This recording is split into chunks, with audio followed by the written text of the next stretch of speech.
It's hot. Mhm. I am hot. Hold out your hands. Feel your arms, your face. The air is pulling the moisture right out of your skin. Okay, lick your lips. They're already cracked. Yeah, we've been here 20 minutes and your body is losing water faster than it can replace it. Hi, I'm Erica, and these are my kids, big and little. We learn best when we're moving, touching, asking questions the second we think of them. Traditional classrooms, they're a little harder for us. So we're homeschooling, learning our way through all 63 national parks, one trail at a time.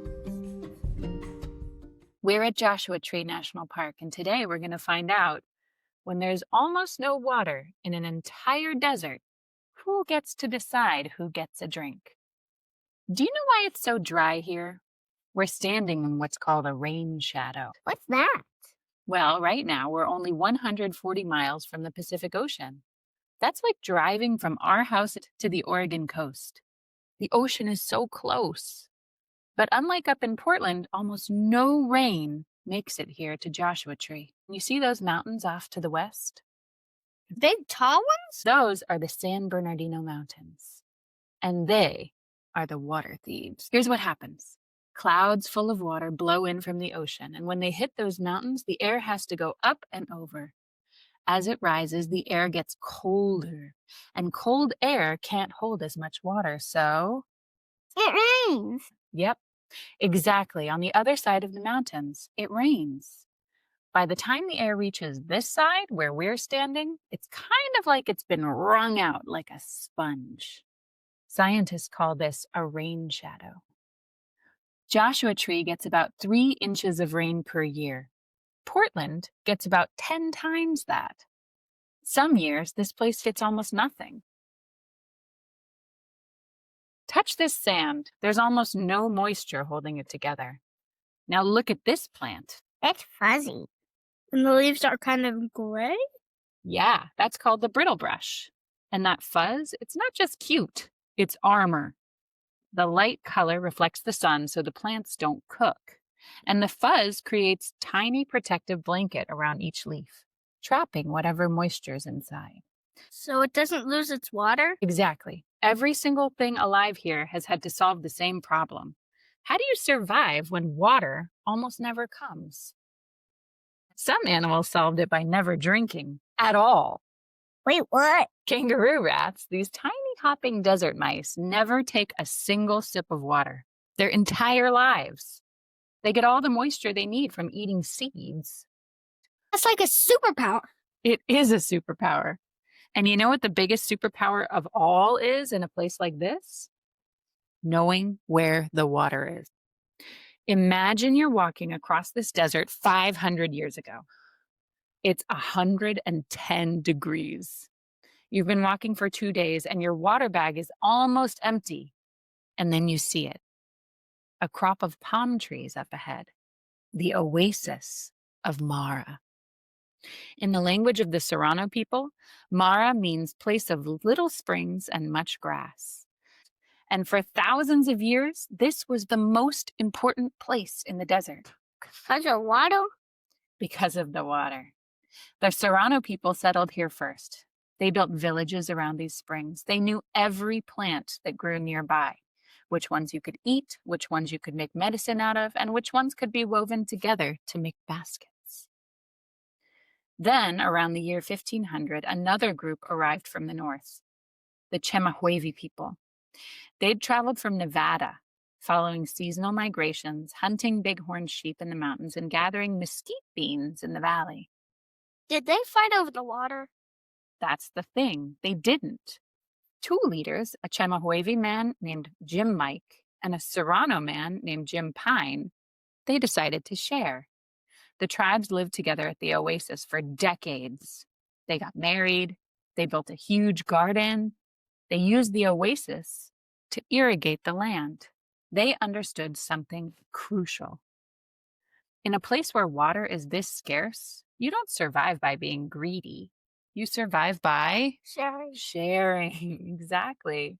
Because next year, when the drought is even worse, you're going to need your neighbors.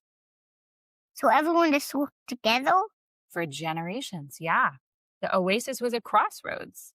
Different tribes would meet here, trade, share knowledge. It wasn't just a water source, it was a community center. And then in 1875, everything changed. What happened? Somebody decided the water didn't belong to the people who lived there for 10,000 years. In the 1850s, government surveyors came through. They saw the Chemehuevi and the Serrano living at the oasis. They wrote it down in their official reports. Native settlements should be designated reservation lands. That sounds good. It sounds good, but it didn't happen. In 1875, the state of California filed a legal claim on the entire Oasis of Mara. Not some of it, all of it. They just decided it belonged to the state. And then this is the part that makes me really mad. They sold it. Who did they sell it to? The Southern Pacific Railroad. The railroad wanted to build tracks across the desert, and they needed water stops for the steam engines. So California sold them the entire oasis, the single most important water source for 100 miles. And the Chemehuevi and the Serrano were just left out. They were there first. Yeah, they were there first. They shared it peacefully. They built their whole lives around it. And in one legal transaction, just one signature on a piece of paper, it was gone, sold to the highest bidder. That's what happens in the desert when someone controls the water. They control everything: who lives, who leaves, who survives. And it wasn't just the oasis. When the settlers arrived in the 1800s, they saw the desert as an empty wasteland. They didn't see all the knowledge systems, which springs flowed when, which plants stored water, how to survive the summer droughts. Did the people have to leave? Well, many did. The descendants of those leaders became the 29 Palms Band of Mission Indians. They're still here. But that oasis that had sustained their ancestors for thousands of years, it was just taken from them. By the 1920s, a woman spoke up for the Joshua trees. Her name was Minerva Hamilton Hoyt. Minerva Hamilton Hoyt. Yes. Can you say it? Minerva Hamilton Hoyt. First? And she was not someone you'd expect to become a desert warrior. Why not? She was born on a cotton plantation in Mississippi in 1866. She was wealthy, refined. She loved formal gardens with roses and fountains. But when her husband died, she was grieving, and a friend took her to the desert to help her heal. And she fell in love with the Joshua trees, with the strange barrel cacti, with the silence. But she also saw something that made her furious. What? People were destroying it. They'd drive out from Los Angeles with shovels and dig up the slow-growing Joshua trees to plant in their gardens back home. They were burning cacti for fun. They'd rip up entire ecosystems for a decoration that would die in 6 months because it wasn't the right environment for them.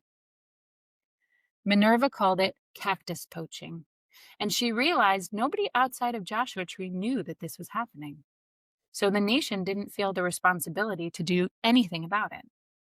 So she decided to take action. How? She did something absolutely wild. She created traveling museum exhibits. She shipped 7 freight cars, train cars, full of desert plants, rocks, and sand across the country to New York, to Boston, to London, England. People who'd never seen a desert would walk into these exhibits and their jaws would drop. They never imagined that landscapes like this existed. The Joshua trees, which look like they belong in a Dr. Seuss book, blew people's minds. With these traveling exhibits, Minerva made the invisible visible. And one by one, she made people care. Did it work? It took years. But in 1933, she traveled to Washington, D.C. and met with President Franklin Roosevelt himself. And she told him about the importance of preserving the Joshua Tree Desert, showing him photographs and reports that she had commissioned herself from scientists. On August 10, 1936, President Roosevelt said yes. He signed a proclamation. 825,000 acres, an area bigger than Rhode Island, became Joshua Tree National Monument. So she saved it. Yeah, she saved it. One determined woman who refused to let the desert be treated as worthless. They almost named it Minerva Hoyt National Park to honor her. There's a mountain named after her now, Mount Minerva Hoyt, and a trail through Joshua Tree forests, also named after her. But here's the thing about the water in the desert. Protecting the land was the first battle, but the fight isn't over. It's 2022. A park ranger is reviewing GPS data from bighorn sheep. These aren't just any sheep. They're one of the park's most iconic animals. Masters at climbing sheer cliffs, adapted over thousands of years to survive in extreme heat. But something's wrong. What does the GPS show? The sheep are moving in patterns they've never moved before. Instead of staying in the high Rocky Mountains where they're safe from predators, they're coming down into the valleys, near the roads. Some are even walking into nearby towns like 29 Palms. Rangers start getting calls from residents. There's a bighorn sheep drinking from my swimming pool. One's at the park drinking from the fountain. These are wild animals, terrified of humans, but now all of a sudden they're showing up in people's backyards. Why? The natural springs they depend on are drying up. Climate change has made droughts longer and hotter, and the sheep are so thirsty, they're overriding instinct that says avoid humans just to find water. You mean there's no more springs? They're drying up because of climate change. Where do you think the springs get their water? From rain. Yeah. So if there's no rain that's dripping down through all of the layers of earth, there's less water in the water table. So the rangers make a choice. They close one of the most popular trails in the park, Barker Dam Trail, because it has this water source and the bighorn sheep need to drink without being disturbed by crowds of hikers taking photos. They chose the sheep over the people? They chose the sheep over convenience. People can hike somewhere else. The sheep can't find water. That water source might be the difference between the herd surviving Or collapsing. and it's not just the bighorn sheep. But here's what keeps me up at night. Those adaptations we talked about, the kangaroo rat that never drinks, the brittlebrush with its fuzzy leaves, the bighorn sheep's ability to go days without water, those took millions of years to evolve. And climate change is happening in? Decades, maybe faster. The animals and plants that survived here are tough, but they're being pushed past the limits. The question, who gets to decide who drinks, isn't just about history anymore. It's about right now. So here's what you can do. Not someday, today. What? First, don't waste water. I know you've heard that a million times, but now you know why. Every drop you waste is a drop some creature might need to survive. When you brush your teeth, turn off the faucet. When you're done with your water bottle, drink the last sip instead of dumping it. That seems small. It is small, but think about it. If everyone in your school did that, you'd save thousands of gallons a year. If everyone in your city did it, millions. Small actions by millions of people become huge. Second, learn where your water comes from. When we get home, we're going to look up where our tap water comes from. Is it a river, an aquifer, a reservoir? And we're going to find out, is that source threatened or is it healthy? Why does that matter?